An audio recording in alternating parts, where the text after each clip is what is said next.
Hello and welcome to Coconut Chats, everyone. Today you've got me, Harita, and I'm joined with Shamita. How are you going, Shamita? I'm good. How are you, Harita? I'm good, thanks. So today we are talking about a topic that a lot of enthusiastic cricket fans would probably know about, and the topic is Mankading. So on September 24th, Indian all-rounder Dipti Sharma ran out England's Charlie Dean, standing outside the crease at the non-striker end at Lord's, giving India a 3-0 ODI series sweep, but triggering outrage that has traditionally accompanied incidents of what's called mankading in the sport. Dean's dismissal ended a remarkable fight back by England, who had recovered from 118 runs for nine wickets to within 16 runs of India's total of 169. So some of you might wonder, why is this even worth discussing, which is what we're going to get into today with our guest. Our guest, as you've seen on the screen, is Malo Roy. He is a cricket enthusiast, and as a kid growing up in the 90s, he has seen how Indian cricket has prospered over the years. He lives in Melbourne with his beautiful family, and with his daughter growing up, he has taken a keen interest on women's cricket, in which, to his obvious delight, Indian girls are a front runner in as well. Malo is also intrigued on how cricket is not managed by rules, but by laws. And that's what we're going to get into today. But before we do, Shomita, can you describe what mankading is in a little bit more detail for our listeners that might not be aware? Yeah, sure. Thanks, Harita. So, as we know that we have laws in cricket. So one of the laws, if I'm not wrong, it's law 41.16 in cricket, which states that if the non-striker is leaving his or her ground early, if the non-striker is out of his ground between the time the ball enters the play and the time the bowler would typically have been expected to drop the bowler is entitled to attempt to run him or her out. The ball shall not be counted as one in the over. It should be declared as a dead ball. Doesn't matter if the attempt is successful or not.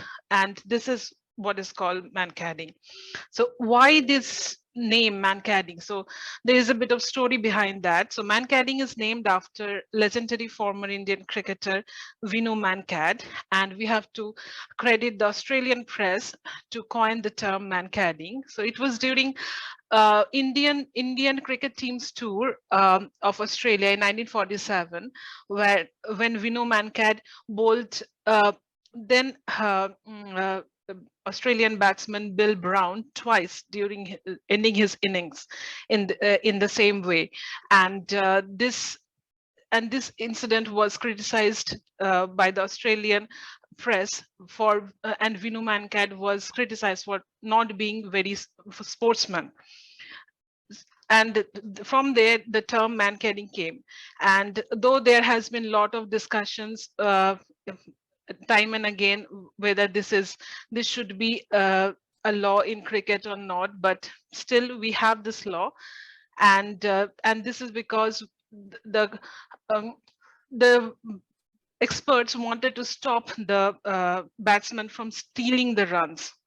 That's what it is all about.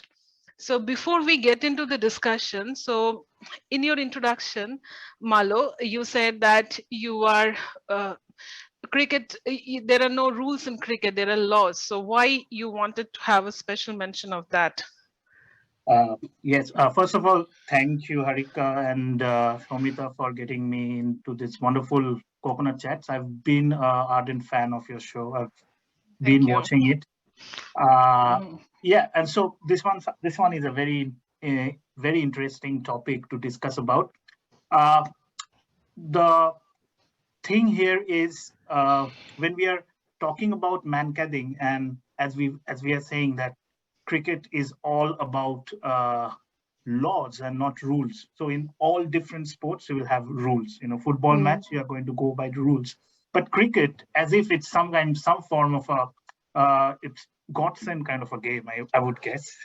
when the British when the British actually created this game, they say that we need to be going via a law book, and the MCC has that form of law book. The MCC, the Marylebone Club Cricket Club.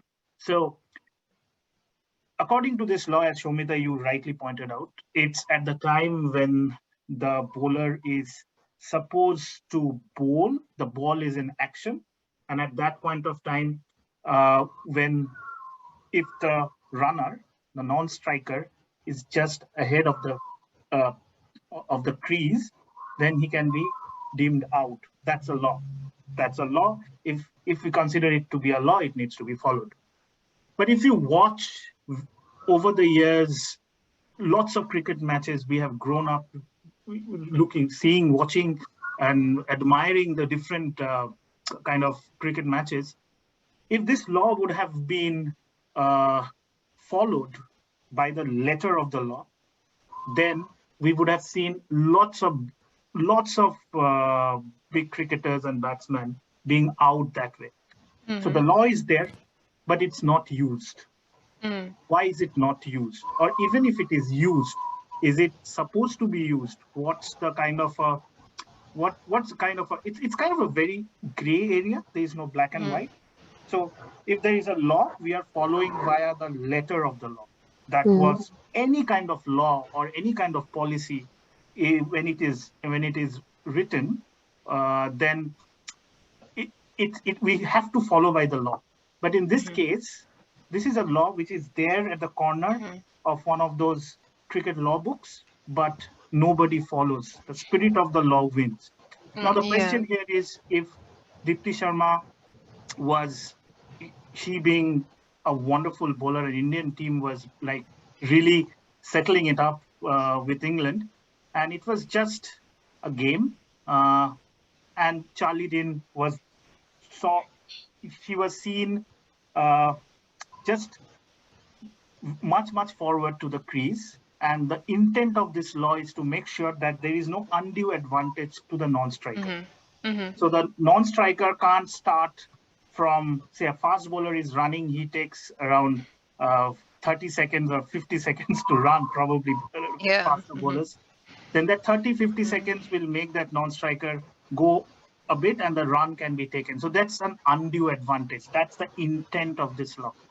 And it was clearly seen that Charlie Dean was actually not according to that law, and she got out, and it created a rage amongst the English cricketers, the men's cricket teams, and a lot of rage. And looking at this happened in IPL as well, in one of the franchisee cricket. And it was Ashwin who was also, he did that, and there was a lot of rage regarding that, a lot of memes and everything which flew in the social media. So that's what happened. Now my question is, are we going to follow by the letter of the law or the spirit of the law is what it decides? I just remembered something when India got eliminated from the recent World Cup. So one of my friends wrote in Facebook in his post that Ashwin is capable of bowling out only on the non-striker end. So so he used the Mankading long back in IPL, but it's still held against him. Just for the other point here, Vinu Mankad was one of the stalwarts of Indian cricket back then. He was the fastest to get 100 wickets and 1,000 runs. But still, this law could have been given anything. It could have been named after the place where it happened. It was named after Mankat, and it's a term which is somehow, I think, it's my personal opinion, it has been used as a shaming for that great legend. Actually, I think I was going through some of the articles which says that the International Cricket Council, they have recently declared that they will remove this law from the unfair play area to the run out section. So it will be called as simple run out from now onwards and not called as Mankading anymore. So they have declared that this will be in effect from October 1st, 2022. So finally, that I think we are moving away from the name. But given that, so as you mentioned, that spirit of the game, it's against the spirit of the game. So what we mean by the spirit of the game, and do you think that this law is against the spirit of the game, and if so, why? Yeah, very good question. Everything, I'm not a judge here, but I have my opinions. So when we present a law, it has to have an intent associated to it. All forms of law, it can be HR policies, it can be government laws, it can be our speed rules. Everything is there, is for a drunken driving, for example. Everything is there for a specific reason, for an intent. Now, there are two things here. It's the letter of the law, what exactly is written as a draft, and then there is the spirit of the law or the intent of the law. So as I was researching for this coconut chat, I came across a renowned case of called the Riggs and Palmer's case, which happened in 1889 in America. So here Riggs versus Palmer was a civil case which happened. So I'll just give you a brief of what this law was and why it erupted, like why was it a milestone kind of a thing in our legal system. So in 1889, there was a guy called Francis Palmer, who was an old man who had his children and then had his grandchildren as well. So one of the grandchild of his was Emmer Palmer. So what happened was Francis Palmer actually uh, created a will where he said, I'm going to give my inheritance to these people, a bunch of people. So most of that will went to Emmer Palmer, the grandchild. Now what happened? After, there was a change of mind for Francis Palmer. Francis Palmer decided, hey, I'm not going to give my inheritance to Emmer Palmer for X reason. And so he was planning to disinherit Emmer Palmer. Now Emmer Palmer came to know my grandfather is going to disinherit via the will. So what he did was he murdered his grandfather. Okay. So because of this, because he killed his grandfather, he was sent to prison, shut down case, everything was all was settled down. But the problem came when Emmer Palmer got the inheritance from Francis Palmer because it was not changed at that point of time. So it created a lot of controversies there because it was said that the person who killed his grandfather for a profit he was going to get. So, okay, we are good that he was punished, he was imprisoned, but how does he get that inheritance from his grandfather? Then the judge said, okay, no, that's completely fine because we are following the law. It does not say how the grandfather died. It says if the grandfather dies, then the inheritance will be given to the grandson. And then there was those daughters of Francis Palmer, one of them who was a maiden Palmer, but after marriage, she became Riggs. They said that not in any way this Emmer Palmer can get that inheritance. And then that Riggs versus Palmer happened. So in this case, there was a historical decision which was taken. There were a lot of things. So if you're not giving the inheritance to someone, then what you're doing is you are double punishing it. You cannot punish twice. You have to punish the person one. So after what happened was after the rational interpretation or the equitable construction of what was done, then that inheritance was not taken away from Emmer Palmer, but it was withheld by the government. So that is one of those weird laws which came through, and it talks about the spirit of law as well as a letter of the law. I'll give you one example.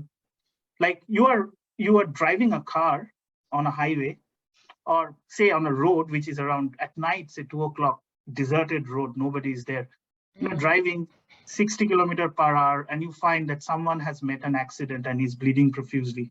So as a person, you get that person in the car, and on that 60 km/h road, you decide to drive the car at 100 km/h. And it's deserted. You're not harming anyone. Yeah. to reach that person to the hospital, like the ambulance does. So are we breaking the law here? If we are breaking the law, so if a policeman catches that person, will he be fined or will he get a leeway? Okay, no, you did it for your right intent. And here the word intent comes into play.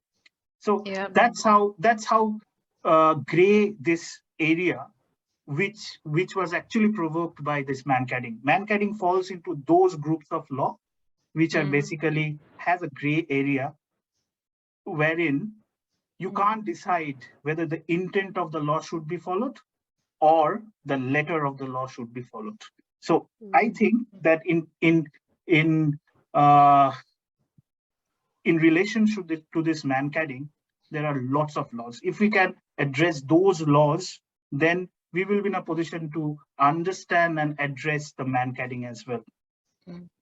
Yeah, you've used some really good life examples there of explaining, you know, how it can be such a gray area, which I think so many parts of the law can be, right? Like how it's interpreted and what people's intentions behind actions really are. It's not all black and white like the law seems to state things are. So in regards to Mankading and in the game of cricket, what are your opinions on the controversy surrounding it? I think, yeah, that's a very important question, because here what we understand for this kind of issues, this kind of gray areas, is a rational expression, rational interpretation. Rational interpretation. Number two is equitable construction. Now, in this case, it is very important to know if Dipti Sharma had previously given any form of warning to Charlie Dean or to any of the players. If that was given, but still it was a chronic kind of a behavior which was coming from the non-striker batswoman, and I think what Dipti Sharma has done, she had followed the letter of the law. But she kept that spirit as well, because she said, hey, you are getting an unfair advantage while you're moving away from your crease. So if that was done, which the Indian team and the Indian team women's cricket team spokesperson confirmed that it was done, because Charlie Dean, if you look into various snapshots, you will see that Dipti Sharma was in close watch of Charlie Dean for a long time. She was watching that Charlie Dean was just leaving the place. Now, this is a game where games have a digital outcome. It's either win or a loss. So in terms, everything is right in love and war, it says. So if cricket is a war, then definitely what Dipti Sharma did was right, provided that she has given some ample warnings to the batswoman. Yep, I have few questions around the examples you gave, Malo. Yeah. So regarding the driving one, so if we are really in a hurry, like, and we have valid reasons for that, so then we are speeding and we are, say, driving at 90 in a road which wants us to drive at 60 or something like that. So there is a reason for that. So as also we were discussing in our past few minutes discussion, that it is just a game. Cricket is just a game. So, and we are looking for sportsmanship. So then when the batsman is a batsman or batswoman, when he or she is covering some part of the crease, so a law is broken already. So Yeah. if it is just a game, then don't break the law in the first place. Yeah. Because when we are speeding, in the other example, when we are speeding, then we are trying to get somewhere, which is I expect if you explain to the police it's a game and we are trying to speed, the police will not allow it. But if you give proper reasons that okay, I have a genuine reason, that's why I'm hurrying, then the police will accept. So I'm expecting that we have to give a proper reason which is more than just a game. So so how this example fits in there? Because in a game, I think in my personal opinion, the rule should be followed. Absolutely. Absolutely, Shomit, I get what you're saying, but it's about the intent. It was probably about the intent of Charlie Dane, which we need to take as a parameter as well in this discussion. Was Charlie Dane getting out of the crease just to get an unfair advantage, or in that moment of Or passion, just by habit, or like just it's in the by, flow he yeah, was moving here, something like it's just by habit, or say, for example, she was not, she, she, she was so eager to go in that other end, because as far as I can remember of that match, there was always a, uh, she was one of those experienced batswomen on at that time. yeah. So that And she was the last one standing. last one standing. So that intent was very important. And a game, or so it's a game. It's not a relationship. It's just a game. So are we allowed to go by the letter of the law in terms of anything which has a digital outcomes like 0 or 1? Is it okay to follow some form of the law? Or because see here what Dipti Sharma did not break any law. The law was broken by Charlie Dean. So the main outrage here is Dipti Sharma following the law. It's very unlikely if someone, it's like bullying Dipti Sharma to, because she followed a law. Yeah. Right. So I'll give you another example. Yeah. According to the Australian laws, if you come to my house, Shomita, one day, and I treat you with lots of food, the way our culture is all about it, you come and you say, hey, I don't like so much food, please don't give me. But the way our culture does it is like, okay, persistently, I'm asking you, hey, have this food. You come the second time, I'm just forcing you to eat. So you're just overeating. By Australian law, this is considered to be a torture. And Okay.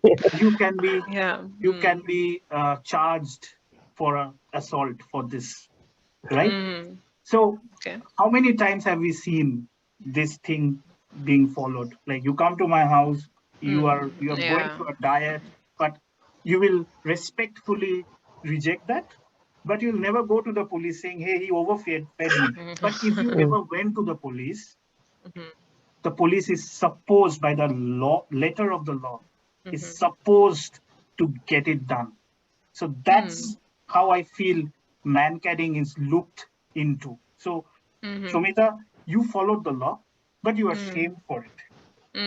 Yeah, Right? it reminds me of in college, like when everyone is, all the students have decided to not attend the class. The only people who attended the class, they were bullied for attending the class. It sounds similar. You're like the Exactly. geeks. Yeah, exactly. Yeah. So Yeah. the idea is law is there. You have to understand the intent of the law. And if you go via that letter of the law, then at times you will be bullied, you will be shamed. Yeah. With common sense prevails, I guess. While doing that, Dipti Sharma should have understood whether it was done by Charlie Dean purposefully. Did she want any undue advantage? If at that moment, according to her judgment or opinion, she thought that Charlie Dean is doing it purposefully, then she followed the letter of the law and she did it right, I would say. Okay. But if it was just to win the match, because there is a law written in some law book which you can follow and you can win, then I think she did not do it right. Nevertheless, India won. Yeah. Yeah, that's right. And also, like, there are few things. Not. I'm not saying about this particularly in cricket, but outside cricket, in the laws that falls in this gray area. I think culture and upbringing also plays a part, because what is acceptable in my culture may not be acceptable in someone who was raised in another country, and that person doesn't know about this this gesture or this custom. So when we are talking about spirit of the game, that spirit is like a broad term.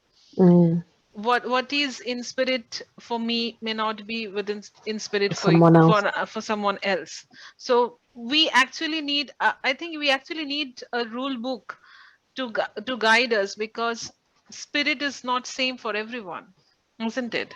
Yeah. But there again, you have to give, when in this form of discussions, like different laws. So cultural. So when laws are written for a game or policies are written for a company, they are uniform across everyone who is participating in that. So we are talking about non-participants to specific customs. Customs are law, Yes, loosely bound laws as well. Mm-hmm. So in that case, we have to give the benefit of doubt. Like Deepti Sharma gave Charlie Dean some, hey, you're leaving the crease. The next time you do it, you might end up in a problem. So that kind of warning might help us to take the right decision. Yep. Harita, you want to add something to this? Yeah, so do we were talking about spirit of the game and how the spirit can be different for everyone, like my values are different to your values, and when you compare, with cricket, you're playing, especially international level, you're playing against people from different countries with different upbringings, different values. So then this goes on to more like a societal point of view. Do you think this behavior is limited only to cricket, or is the concept of spirit versus law happening in other parts of society as well? For me, I would say it's happening, this kind of weird laws, it's happening everywhere in the society. As Chomita mentioned, there is no written law book in colleges, but you are marking someone as a geek or as a very free-spirited person right at the end of your adolescence, for example. So this needs, if we go deep down this path, we'll find a lot of philosophical questions as well coming in through what is expected, what is tolerable, what is not expected. These are very, very subjective to a human being.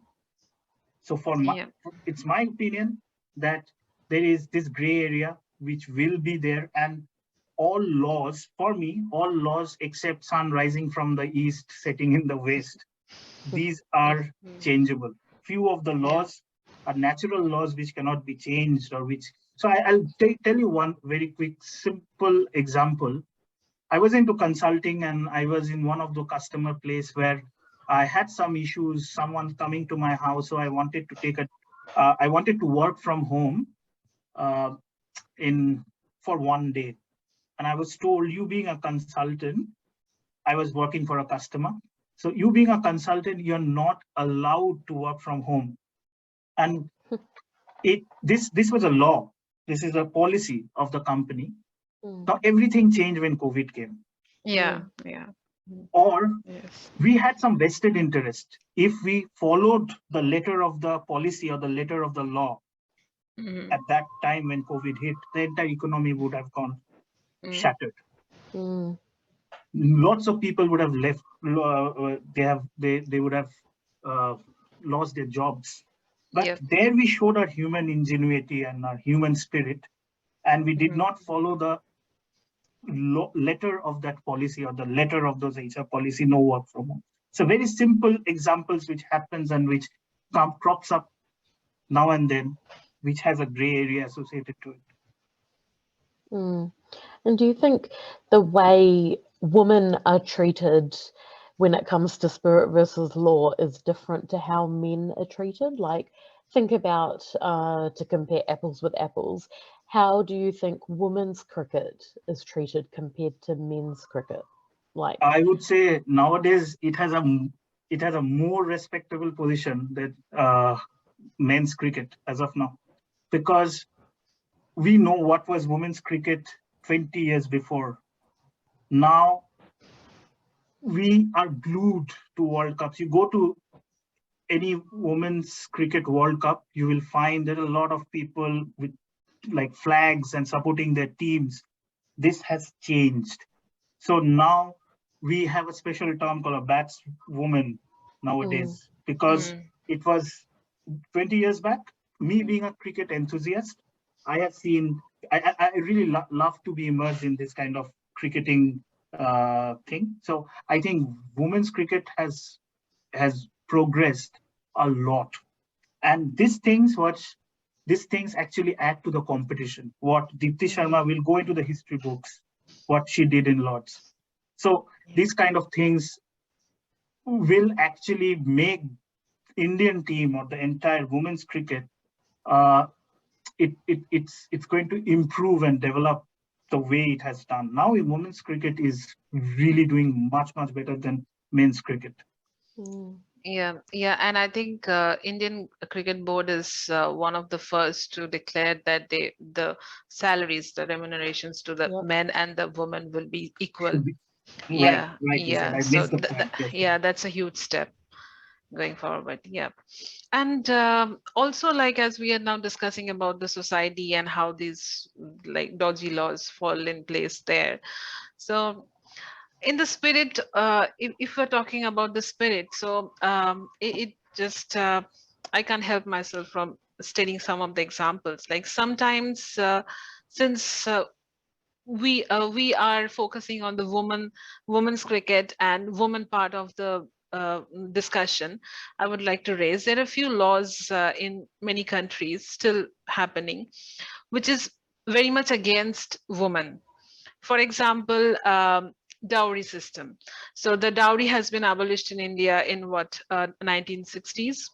There was an act, Dowry Abolition Act, and legally we are not supposed to exchange dowry, but it's still happening. Yeah. So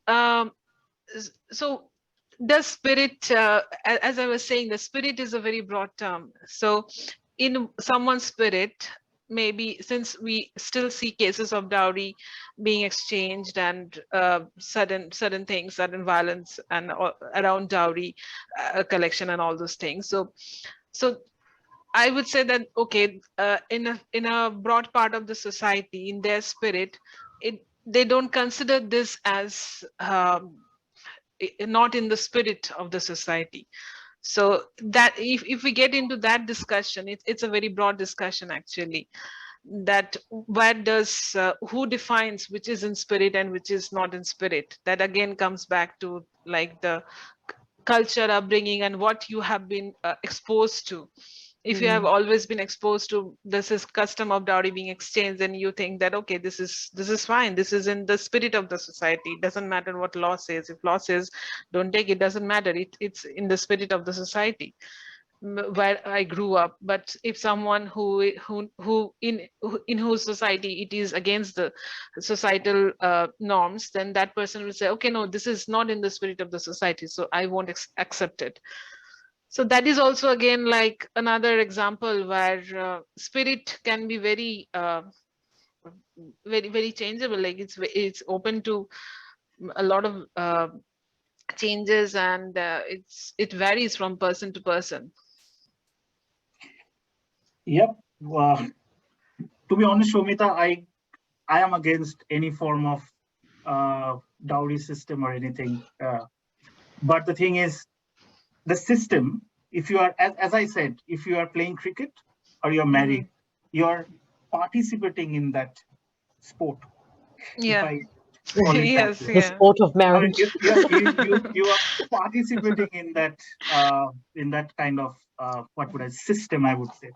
Yeah. So have you heard about reverse dowry as well? In a sense, in some of the cultures, in northeastern part of India, there are certain tribes that they do it otherwise. Yeah, it is there. It's part of their existence. It's part of their culture, and they take it only by the spirit. But it is not enforced. Yeah. Right. So if you are participating in any form of such things, you have to follow that unseen law of whatever the system decides. So I think dowry is progress has been made a lot, but still there are lots of places where it is enforced. And I think that enforcing should be curtailed.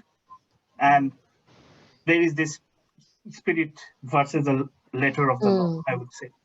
And also, when you're saying that the person who follows the law is the one who gets, teased or bullied or whatever, in terms of like the dowry example, I'm thinking of like, if you come from a village, this seems to be more common in village parts of India or, the lower socio-economic areas.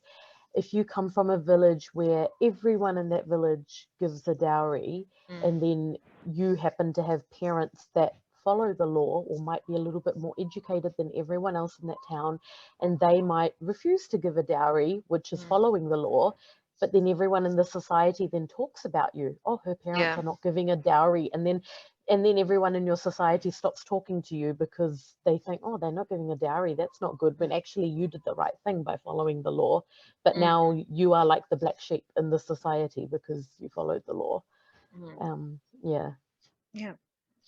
Yeah, I think this discussion is never ending. Like we see these kind of things happening all around. And and also I think the places where it is not a question of like affecting your life deeply and it's a sport or anything, it in my opinion, I think it again comes down to what works for you. If the result is going fine for you, you don't go to the rule book. Like me myself, I won't be looking into the laws and rules, law book or anything. If things are working out for me, I will only seek help from there only when there is something which is happening and I don't agree with it, or I want things to happen in a different way. Only then I will get into the law book and try to find out something which suits my purpose. So it is very I don't know, like I think it is you have to be a very good human being to always accept and work in the spirit of the society or spirit of the game, and accept things which is not as per your expectation, which moves towards a result which is not what you want. I think so. Yeah. Malo, you want to add something to this? I guess we need to have common sense. We need to understand the intent for which the law was made. And there are examples where we need to follow the letter of the law, because you are driving in a marketplace, you're drunk, and you say that I don't follow the letter of the law, that drunken driving is not right. There is no spirit associated to it. You need to follow that. Obviously, what's the intent and whether you was meeting that intent. It's not the letter of the law, it's that intent. So I guess common sense always prevails. So in this case, the intent of why the law was made should be really considered.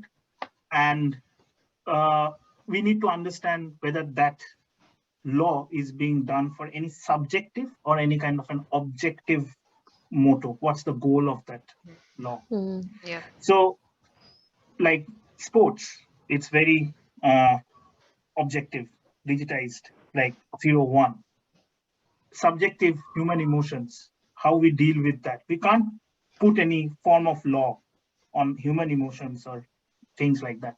So it's always, I think, the common sense prevails. And I hope that Indian cricket team, in both the men's and women's cricket team, they go too far.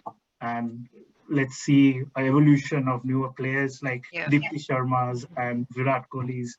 And so we're definitely progressing, but there's still a lot more that has to be done in the future. So before we wrap up, can you give our listeners your social media handles? So if they're interested in finding out a bit more about you or chatting to you a bit more about this topic, how can people find you? Okay. I am an occasional social media person, but I have an Instagram handle, and it's Malo Roy at Instagram.